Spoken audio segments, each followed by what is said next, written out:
día. En nombre de Vemas Noticias agradecemos su presencia y su disposición para llevar a cabo esta entrevista.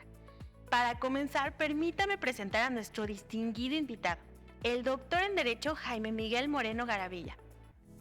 Él tiene una vasta trayectoria en Derecho y Asuntos Democráticos. Es toda una autoridad en la materia. Doctor Moreno, uno de los desafíos actuales en México es explicar de manera efectiva la democracia al pueblo. ¿Podría compartir su enfoque sobre cómo hacerlo de la mejor manera? Sí, claro, Mónica. Primero, muchas gracias por darme este espacio en este prestigiado y acreditado, muy bien acreditado programa. Debo decir que es muy importante aprovechar esta plataforma para poder con mucho gusto dirigirme al auditorio y particularmente señalar, obsequiando a su pregunta, que necesitamos la inmensa mayoría de los mexicanos comprender cuál es el significado de la democracia. Porque particularmente desde los ámbitos académicos hemos cometido el error de haberla adjetivado demasiado. Entonces, que si la democracia participativa, que si la democracia directa, que si la democracia indirecta, que si la democracia de muchas formas adjetivada. Pero hay que explicarle a nuestro pueblo que la democracia es el instrumento que nos va a permitir paz y progreso. Y nada más, hija. Nada más, Mon. Cuando el pueblo comprenda que la democracia es paz y progreso, en ese momento todo mundo, estoy seguro, se va a sumar a nuestros esfuerzos democráticos y vamos todos a luchar por ello. Lo que ocurre es que creo que nos ha faltado un poco de tino, si no es que mucho, para poder explicarles correctamente esto a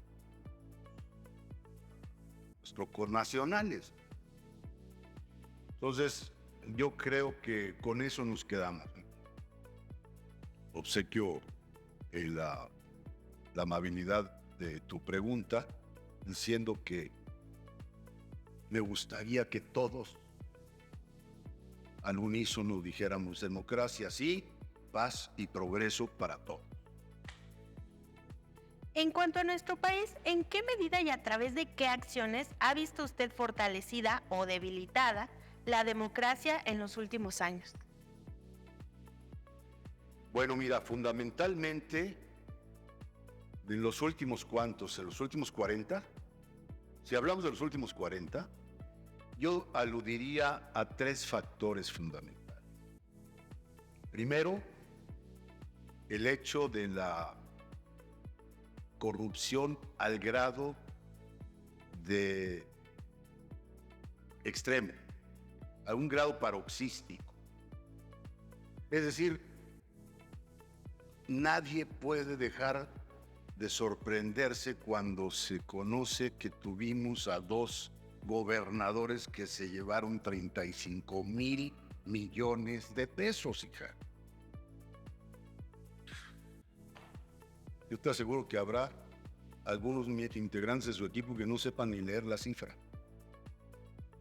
35,000 millones de pesos. ¿Para qué querían esos miles de millones de pesos? ¿Para hacer vivir a cuántas de sus generaciones?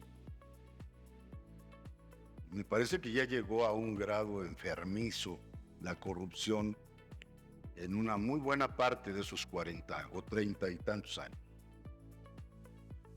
Segundo, me parece que la impunidad, aún conociéndose y detectándose en dónde estaba la corrupción, otro factor fundamental para alejar al pueblo, a la ciudadanía concretamente, de sus convicciones demócratas o de sus obligaciones de participación ciudadana.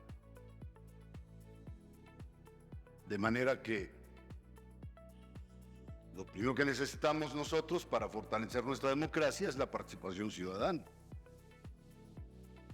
Y un tercer factor que me parece muy importante es el hecho de haber incorporado al servicio público a personas sin sensibilidad y sin conocimiento elemental de lo que es el servicio público. El servicio público es, entre los quehaceres humanos, el de mayor jerarquía, Moni. No puede haber un quehacer humano que esté por encima del de servir al ser humano. Y el servicio público es servir al pueblo. Y lamentablemente en este lapso al que me estoy refiriendo, vimos infestados los órganos de gobierno de los amigos, de los parientes, de los compadres, de los cuñados, de todos aquellos que, invitados por las luces de Harvard y de Oxford, que representaban la cúspide de estos órganos primarios de gobierno, pues aprovechaban las arcas de lo público para sus beneficios personales. La impunidad llegó a grado tal que tuvimos varios casos de corrupción de miles de millones. Ahora se está hablando de 700 millones de dólares en el caso de García Luna. ¿Y qué me dices de los... Ya comenté los dos casos de estos exgobernadores que se llevaron 35 mil millones de pesos. Examinando el tema de democratizar instituciones, ¿considera viable y recomendable democratizar todas las instituciones de un Estado como el nuestro?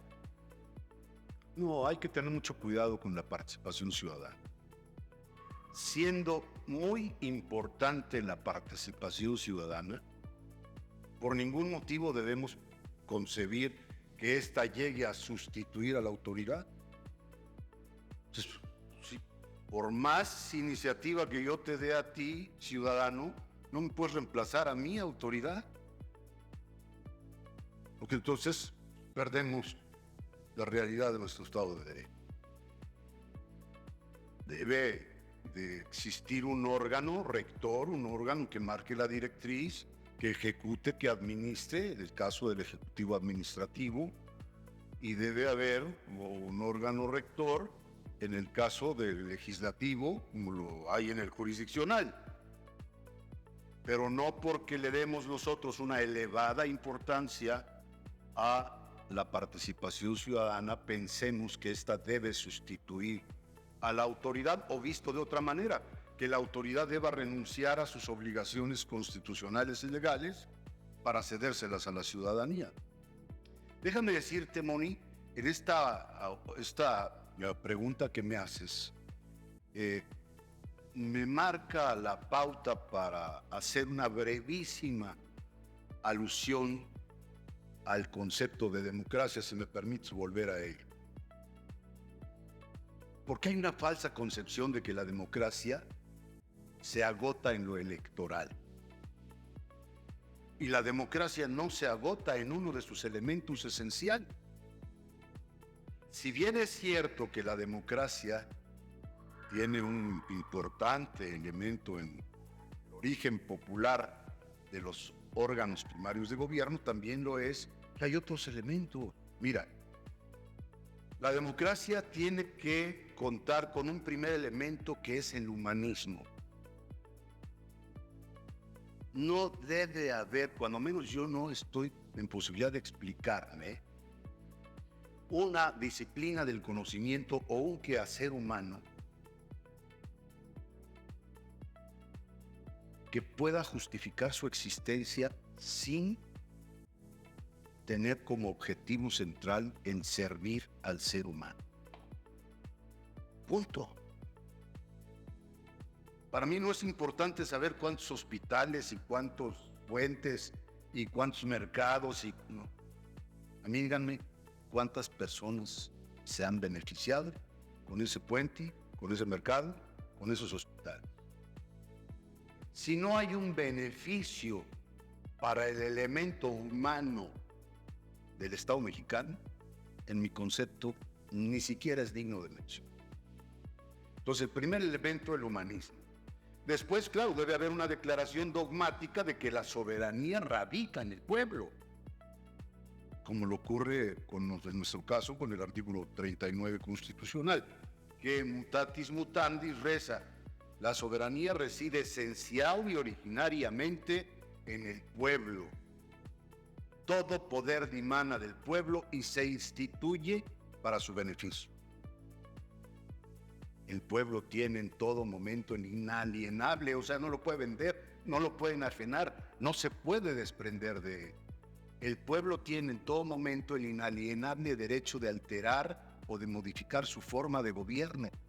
Punto final. El pueblo. Entre paréntesis, déjame decir, perdóname que me extienda en esto, pero me parece que complementa muy bien a tu primera pregunta.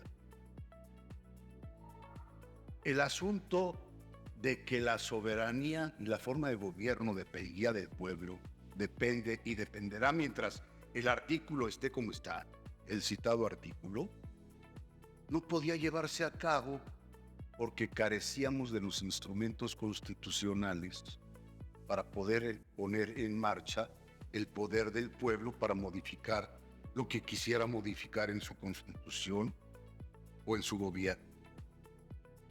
Por eso hay que aplaudir las reformas que se han realizado en la administración del presidente López Obrador. Les cito algunas. La reforma para incorporar, por ejemplo, la iniciativa popular, que complementa desde luego a las candidaturas independientes. Recordarás que otrora las candidaturas independientes las candidaturas a los cargos de elección popular estaban monopolizadas por los partidos políticos. Afortunadamente, con la inclusión de la figura de las candidaturas independientes, pues este monopolio se desdibuja. Otro factor muy importante es el de las consultas populares. ¿Qué pasa si el pueblo de México un día decide que ya no quiere tener tal o cual forma de gobierno? Antes no lo podía hacer, salvo por la vía cruenta, por la vía violenta, en los términos del artículo 136. Pero al incluirse ahora la consulta popular, ahora el pueblo cuenta con este instrumento para poder alterar o modificar su forma de gobierno. Cuando lo juzgue pertinente. ¿Qué quiero decir con esto, Moni? Que el presidente López Obrador, porque hace una iniciativa de él, ha logrado que los mexicanos conten precisamente con estos instrumentos, con los que antes no contaban. El presidente López Obrador también ha hecho factible que tengamos, por ejemplo, la revocación del mandato. Imagínate, antes íbamos a las urnas, elegíamos al presidente de la República, y si en el segundo año de su gobierno nos dábamos cuenta que salía malito, pues nos lo teníamos que aguantar los 6 años. ¿Por qué? En cualquier empresa, en cualquier empresa, el consejo de administración de la empresa le diría al gerente o al director general: usted tiene 6 meses para dar estos resultados. Y si no da esos resultados, con permiso, hoy viene el que decide. ¿Cómo iba a ser posible que en una nación de 120 millones de seres humanos, que vivimos, que suspiramos, que anhelamos, que lloramos, que sentimos, que sufrimos, que también nos sabemos rebelar ante las injusticias y ante las mentiras? ¿Por qué iba a ser que nos tuviéramos que aguantar un presidente que ya estaba dando visos fehacientes de su ineptitud? Imagínate nada más, pues sí. Entonces, estas figuras de participación ciudadana me permiten aludir a otro elemento que yo considero esencial de la democracia. Esa participación ciudadana tiene que reflejarse en la vigilancia que la ciudadanía ejerza respecto de los actos de autoridad de quienes ha elegido para gobernarlo. A ver, si la democracia tiene un elemento esencial que es el origen popular de los integrantes de los órganos primarios de gobierno, del Ejecutivo, del Legislativo y del Judicial, ¿de qué sirve que los elijamos si después los perdemos de vista? No, no señor. Tenemos que dar vigilancia de que sus actos se adecuen al mandato de que sus actos realmente lleven el propósito de beneficiar al pueblo. Porque si sus actos llevan el propósito de beneficiar a uno o a un pequeño grupo de personas, pues entonces vamos a caer en lo que el célebre estagirita Aristóteles señalaba. Vamos a ver cómo la democracia, siendo una forma pura de gobierno, se convierte y degenera en una forma impura de gobierno hasta convertirse, hasta llegar a ser una demagogia. Y bueno, hay varios otros elementos en los que no voy a abundar, pero simplemente quise destacar que la democracia no se agota en lo electoral.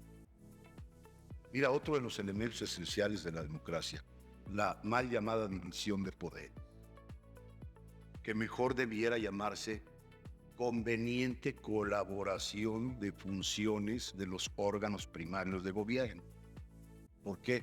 Porque el Ejecutivo no solo ejecuta, también juzga. Ahí tienes el juicio político y ahí tienes el juicio de declaración de procedencia, normalmente conocido como desafuero. Que por cierto, al que le trataron de imponer a Andrés Manuel en el 2005, yo fui uno de los que votaron en contra de ese juicio. Y esgrimí en la tribuna mis puntos, mis razonamientos jurídico-constitucionales, que por ahí están documentados. El jurisdiccional no solo juzga, también ejecuta y administra. No me digan que el Consejo de la Judicatura Federal no administra, claro que administra, y entre otras cosas el presupuesto del Poder Judicial, que ya sabemos de qué magnitudes estamos hablando.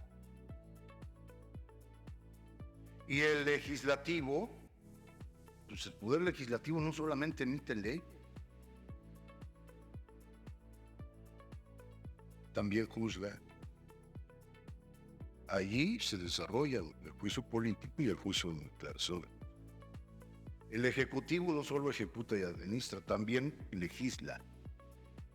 La fracción primera del artículo 89 constitucional faculta al presidente de la República para emitir los reglamentos que sean necesarios para mejor proveer en la esfera administrativa la perfecta observancia de las leyes que expide el Congreso de la Unión. Y eso es una facultad materialmente legislativa. Entonces el presidente de la República también legisla. En la hipótesis del artículo 29 constitucional, pues también, en un caso de emergencia, el presidente de la República, previa aprobación del Congreso, está facultado para emitir las leyes de emergencia con las que se deban hacer frente a la situación de emergencia. Entonces, vemos cómo no hay una división tajante del poder. Hay una colaboración conceptualizada y concebida desde la propia Constitución. Pero otro elemento esencial, la juridicidad. Es un hijo primogénito de la garantía de legalidad que encierra el artículo 16. ¿Y en qué consiste eso? Pues nada más y nada menos en que la autoridad solamente puede realizar lo que expresamente le permite la ley suprema, la Constitución y la ley secundaria, derivada de la autoridad. No puede hacer algo más, no puede actuar ni por mayoría de razón ni por analogía. La autoridad solamente puede hacer lo que la Constitución y las leyes le permitan expresar. ¿Cómo en una democracia un elemento de esta naturaleza no va a ser esencial? Por supuesto que es esencial. La división de poderes que toqué hace un momento es esencial porque de ella depende nada más y nada menos que la libertad de todos nosotros gobernados, de los que estamos en este foro, en este estado, y de los millones que están afuera. Si la división de poderes, mal llamada, repito, funciona, nuestra libertad está garantizada. Si no funciona nuestra libertad, sobre ella pende la espada de Damocles. Ahí es donde tenemos que tener cuidado. Pero voy a culminar esto diciendo, Moni, el rey de los elementos esenciales de la democracia para tu servidor es la justicia. Esa justicia social que implica el equilibrio armónico que debe existir entre el tratamiento a los intereses de los más, que poco tienen y a veces nada. A veces ni el brillo de la esperanza en la mirada, como lo habían perdido ya en el régimen hasta el de Peña Nieto, y los intereses de los menos, que tienen más y a veces de más, y en no pocas ocasiones mal habido eso de más. El equilibrio armónico que debe existir en la mentalidad y en el corazón del gobernante para poder servir a unos y a otros, sin cargarse ni a la izquierda ni a la derecha, sirviéndole a todos. Esa es la función del servidor. Yo te aseguro que Anthony Giddens, por ejemplo, cuando Tony Blair en Inglaterra le encargó, como un erudito, académico, investigador, que buscara la famosa tercera vía, que por cierto terminaron o sin encontrarla, o si la encontraron no la pudieron poner en práctica. Si Anthony Giddens hubiera volteado a ver nuestra justicia social, la que nos legaron nuestros constituyentes de 1917, se hubieran ahorrado muchísimos meses de trabajo, muchísimo dinero, y les hubiera dado tiempo de decir, señores, no es posible decir que se presume un Estado democrático, fuerte, robusto, con tórax de acero, y cuya banda se pudiera leer, no sé, avance electoral, y teniendo los pies de barro, con la inscripción rezago social. ¿Cómo creen? Por eso que dice el presidente López Obrador y que a muchos les da iris y pela, que por el bien de todos, primero los pobres, pues es una realidad. Solamente los ciegos no pueden ver eso. Yo invitaría a que vieran, la película esta de Nuevo Orden. Véanla, los escépticos que la vean, y que vean lo que pudo haber pasado si el presidente López Obrador no hubiera llegado a la presidencia de México. Además, ya me estoy saliendo un poco del tema, pero déjame decir esto y te prometo que regreso a él. ¿Se conoce algún mexicano o mexicana a lo largo de la historia del México independiente, del 27 de septiembre de 1821, que conozca a México como lo conoció Andrés Manuel López Obrador? Es pregunta para todo el auditorio. Y que para amar y defender como se defiende lo que se ama, no se necesita conocer lo amado y lo que está por defenderse. Pues claro que sí. ¿Quién conoce la historia? Que no confundan Irapuato con Moroleón. ¿Qué presidente de la República? De Guadalupe Victoria, el primer presidente de México, a la fecha, se enfrenta a la prensa abierta sin teleprompter a contestar lo que se les ocurra. Eso es. Solamente les pido que repasemos eso.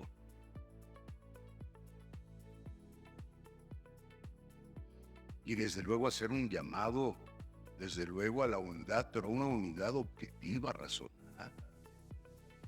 No nada más decir, vamos a ver por nuestros hijos. Vamos a ver por nuestros hijos con responsabilidad. ¿O qué les vamos a dejar un país cifrado en polvorines que en cualquier momento pueden estallar? Claro que no. Eso es lo que le debemos al presidente López Obrador. Y mira que te lo está diciendo un priista formalmente, porque a mí me expulsaron del PRI cuando salí a formar un partido político con los grandes maestros de esta facultad. Luego Beatriz Paredes me dijo que me habían regresado y por ahí me llegó un anuncio de la Comisión de Honor y Justicia, pero un día revisé el padrón del PRI y no me encontré, entonces no sé si me regresaron o no me regresaron. Pero yo hablo como mexicano, como padre de familia, como universitario, como un ser humano que concibe al amor como la capacidad de dar lo mejor de sí sin esperar absolutamente nada a cambio. Esa es la felicidad, Moni. Dar lo mejor que uno tiene a los demás sin esperar absolutamente algo.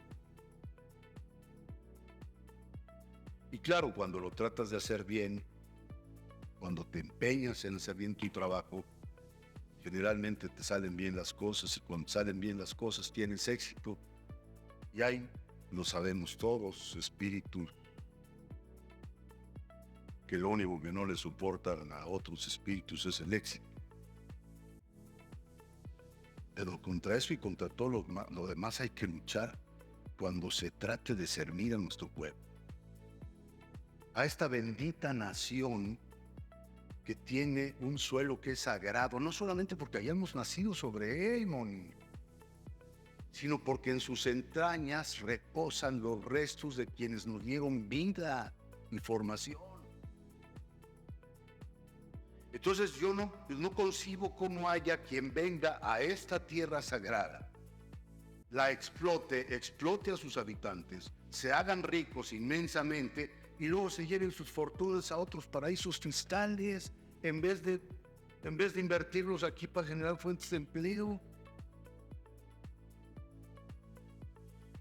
Hablando de democracia, surge la pregunta sobre qué debe prevalecer, la libertad de expresión o las normas para encauzar una elección como la que tendremos en México el año entrante. Uf, qué pregunta. ¿Y qué grado de actualidad? Pues te diré que para mí la libertad de expresión es la reina de todas las libertades. Yo no me imagino un país en donde me garanticen la libertad genérica, es decir, el concepto opuesto a estar confinado o estar recluido, que me garanticen la libertad de trabajo, la libertad de tránsito, la libertad de petición, la libertad de asociación, todas las libertades, pero que me digan, tú no puedes hablar de tal o cual tema. O no puedes expresar parte de tu sentimiento porque ofendes a tal o cual interés. Eso no lo puedo aceptar. Fíjate, critico, por ejemplo, las limitaciones que nuestro artículo 6º constitucional señala a cualquier gobernado como nosotros que quiera ejercer su libertad de expresión, porque una de esas limitantes es que no ofenda, que no ataque a la moral.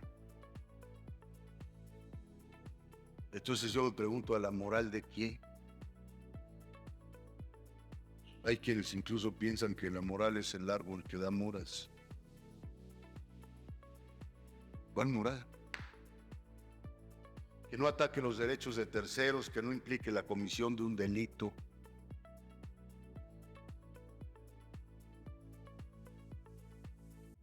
Yo pregunto, por ejemplo, ¿qué delito ha cometido el presidente de la República al aludir a lo que está ahorita tratando de endilgar el Instituto Nacional Electoral? ¿Qué delito?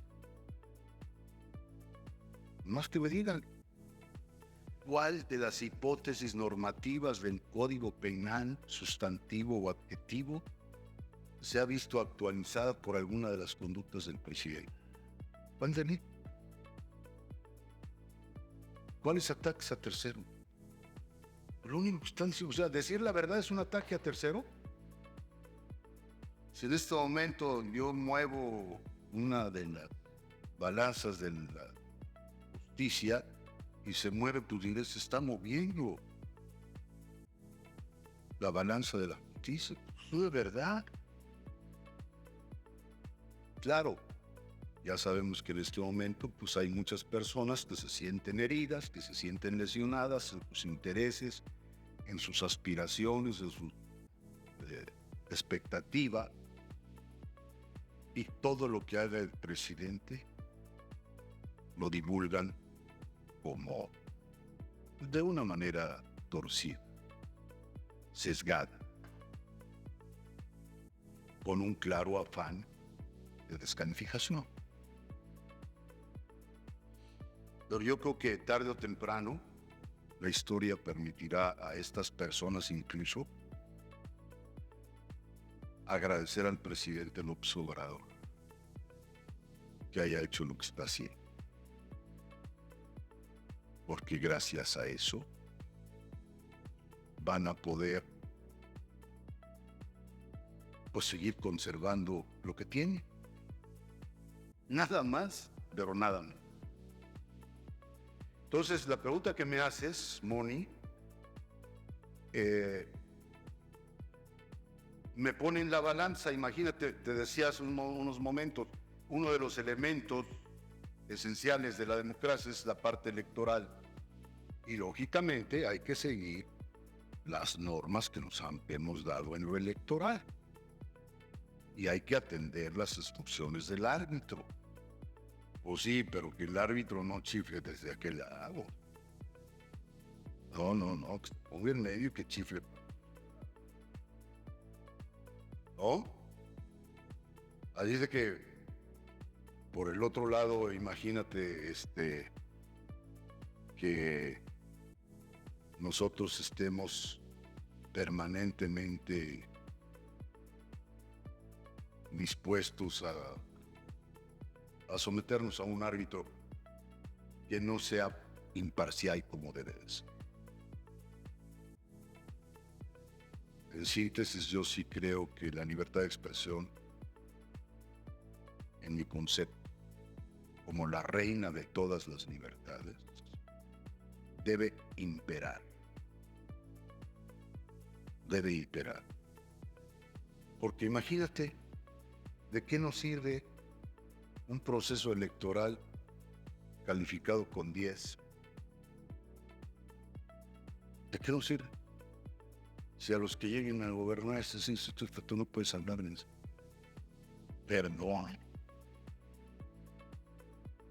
Que vengan a volver nugatoria, a arrojar nuestra libertad de expresión. Pues nomás eso faltaba.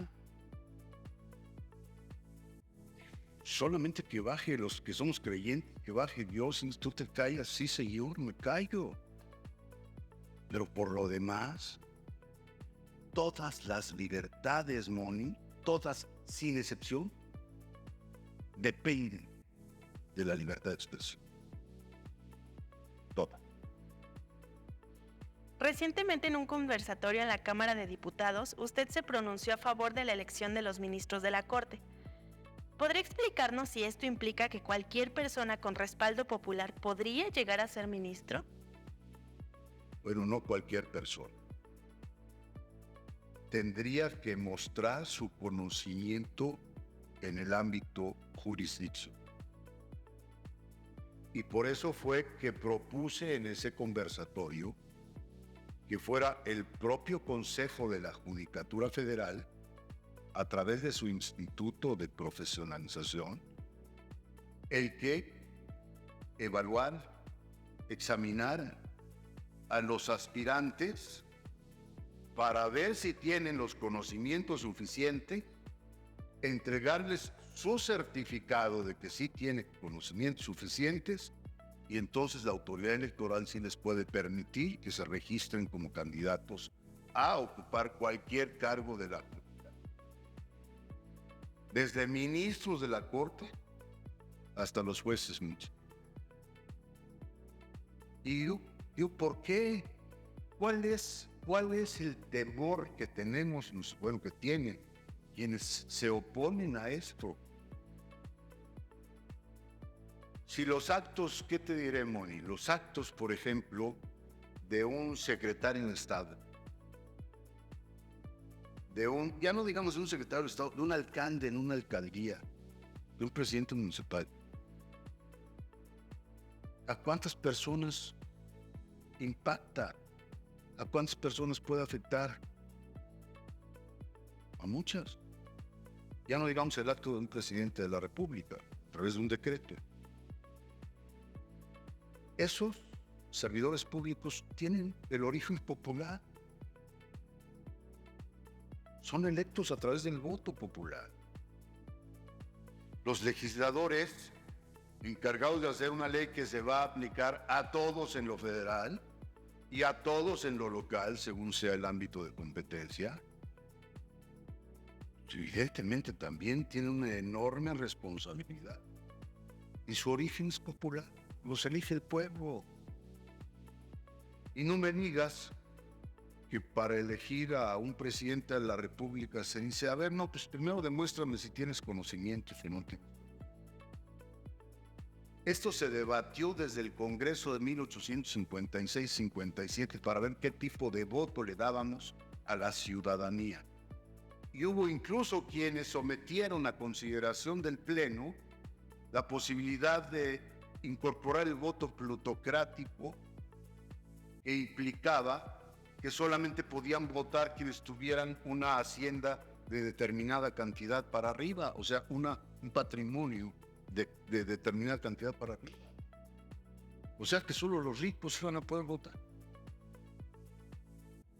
Hubo otras iniciativas en donde se señalaron que solamente los que tuvieran cierta instrucción podían votar, y los analfabetas, imagínate en ese tiempo cuántos analfabetas había en nuestro país. ¿Cuántas personas se iban a quedar al margen de la participación en la elaboración de la voluntad popular, de las leyes? Se le van a aplicar a todo. Muchas. No se exige que el legislador fulano, que el senador, que el diputado perengano tenga conocimientos de arquitectura, de ingeniería. Es el voto universal. Nuestro artículo 41 constitucional es clarísimo. El voto es universal, libre, secreto. Entonces, ¿por qué no vamos a poder elegir a un juez cuya sentencia nos puede afectar a cualquiera de nosotros en cuanto a la libertad, en cuanto al patrimonio, y por vía de estos dos grandes valores, a la vida misma? ¿Cuál es la razón? Que porque se va a politizar el ámbito jurisdiccional. No me digan que no está politizado.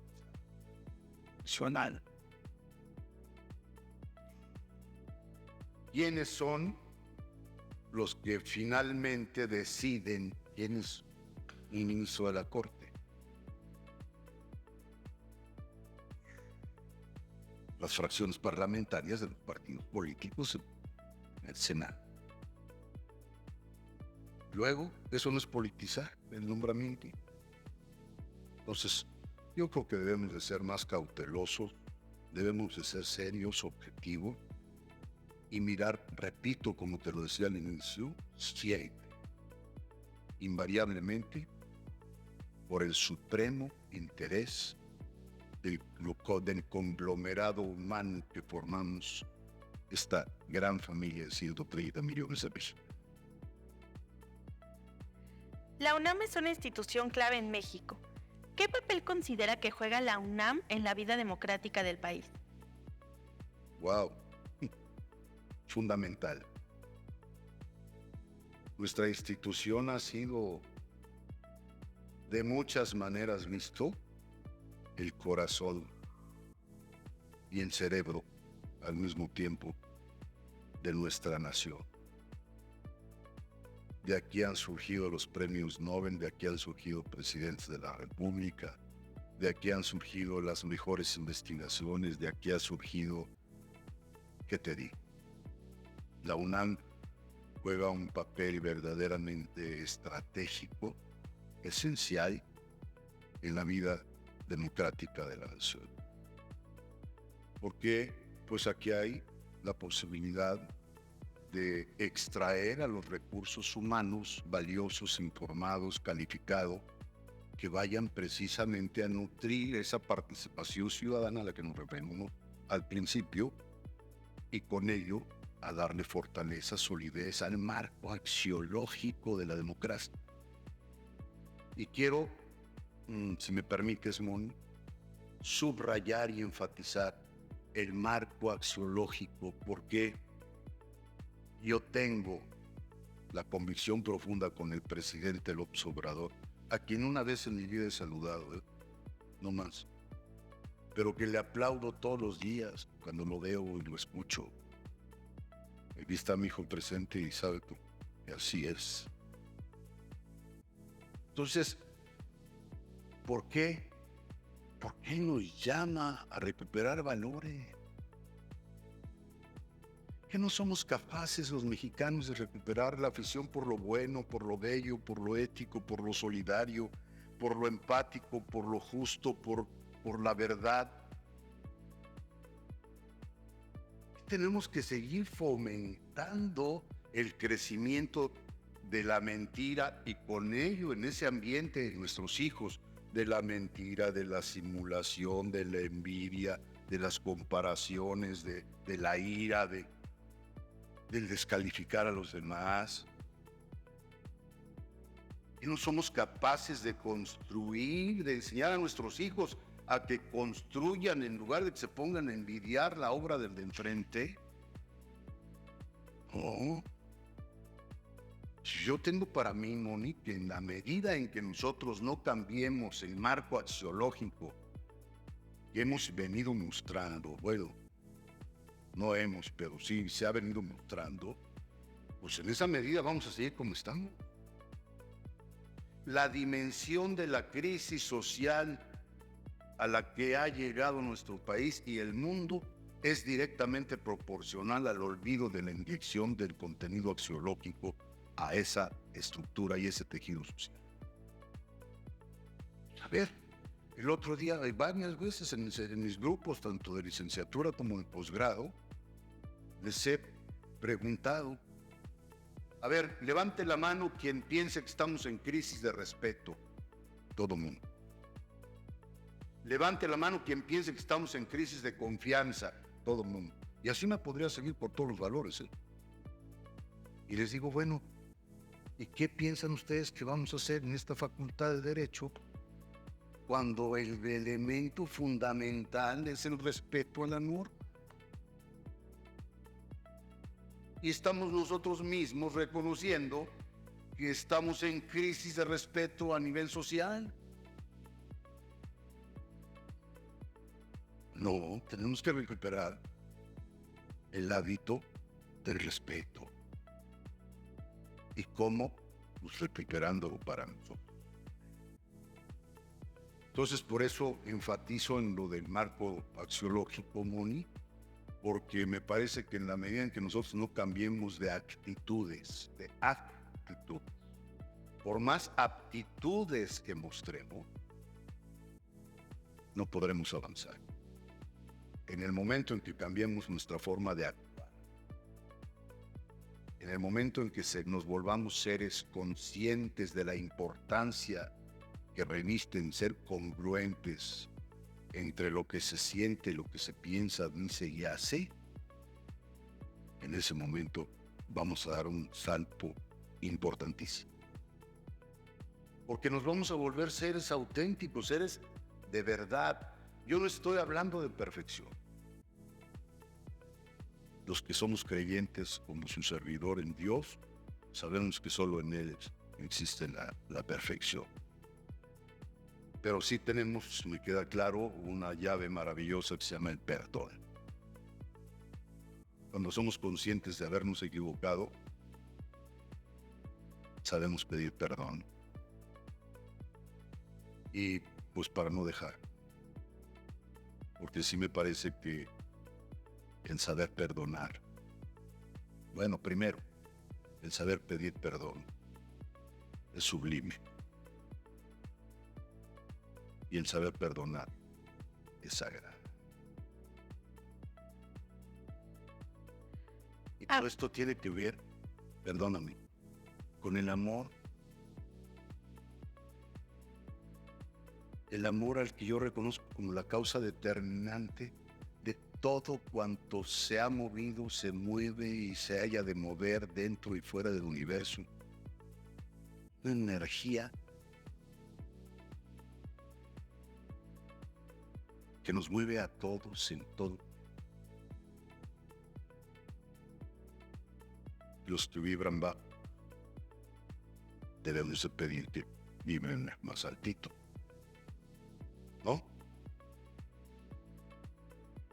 Hablando sobre quienes lideran las instituciones democráticas, ¿cuáles atributos considera usted que deben tener las personas encargadas de conducirlas?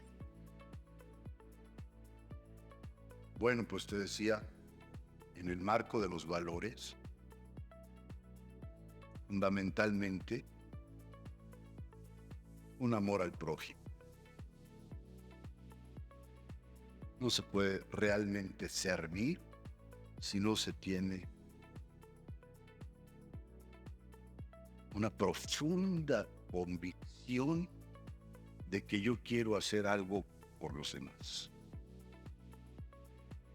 de que el Señor quiere hacer algo por nosotros, de que los servidores públicos realmente quieren hacer algo por todos, por todo el pueblo.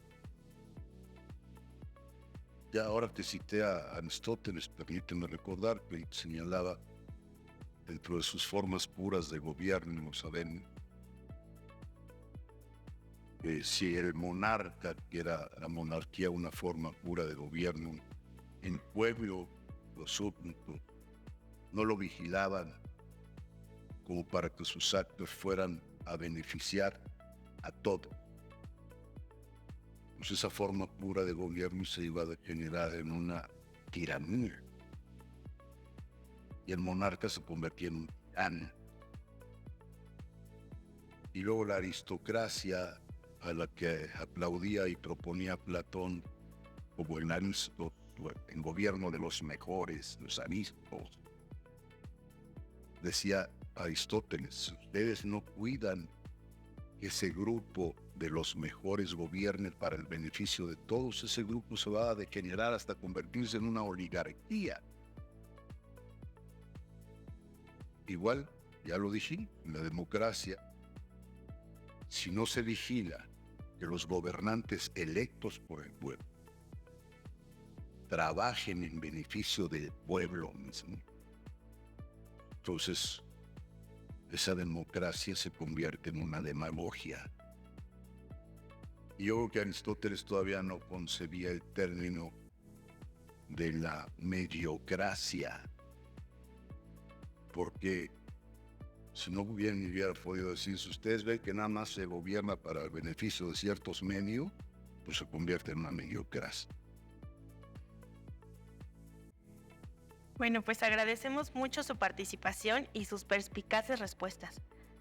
Su conocimiento es esencial en estos temas fundamentales para la democracia en México. No, el agradecido soy yo a el equipo de producción muchísimas gracias. Gracias por su interés. Gracias por venir, aceptar venir a esta nuestra Facultad de Derecho. Gracias al señor director Raúl Contreras Bustamante, que nos hizo favor de abrir las instalaciones. Esta es, como la universidad misma, una casa en donde campea la pluralidad de ideas, de expresiones, y se respetan a todos. Y esto lo ha hecho valer muy bien el hoy flamante aspirante a rector, el doctor Contreras Bustamante, a quien saludo y abrazo con el afecto y cariño que nos une desde hace muchos años. Aunque tengamos en algunos puntos posturas